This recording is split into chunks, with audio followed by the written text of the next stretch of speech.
प्राचीन काल में एक नगर में एक साहूकार रहता था। उसकी एक लड़की थी जो बहुत ही पूजा पाठ किया करती थी। वे रोजाना पीपल देवता की पूजा करती थी।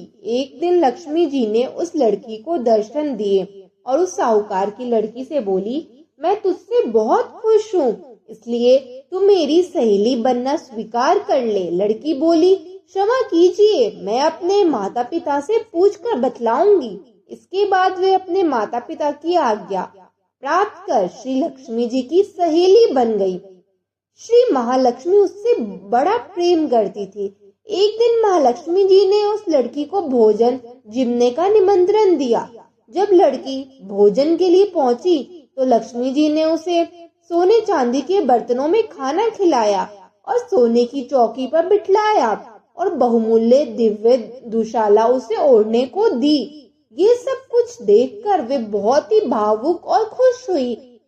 भोजन खत्म होने के बाद लक्ष्मी जी ने साहूकार की लड़की से कहा कि मैं कल तुम्हारे यहाँ भोजन के लिए आऊंगी। लड़की ने स्वीकार कर लिया और अपने माता पिता से सब हाल कहकर सुनाया। तो सुनकर उसके माता पिता बहुत खुश हुए, परंतु लड़की उदास होकर बैठ गई। कारण पूछने पर उसने अपने पिता को बतलाया कि लक्ष्मी जी का वैभव तो बहुत बड़ा है, मैं उन्हें कैसे संतुष्ट कर सकूंगी। उसके पिता ने कहा, बेटी गोबर से पृथ्वी को लीप कर जैसा भी बन पाए उन्हें रूखा सूखा पूरी श्रद्धा और प्रेम से खिला दो। ये बात पिता कह नहीं पाए कि सहसा एक चील मंडराती हुई आ गई और किसी रानी का नौलखा हार वहीं डाल गई। ये देखकर साहूकार की लड़की बहुत खुश हो गई।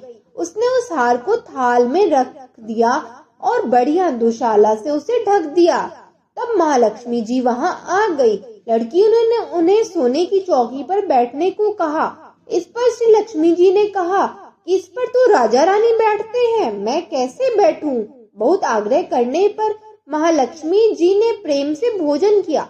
लक्ष्मी जी ने साहूकार का घर सुख संपत्ति से भर दिया। हे महालक्ष्मी, जिस प्रकार साहूकार का घर धन संपत्ति से भर दिया है, उसी प्रकार सबके घरों में धन संपत्ति भर देना।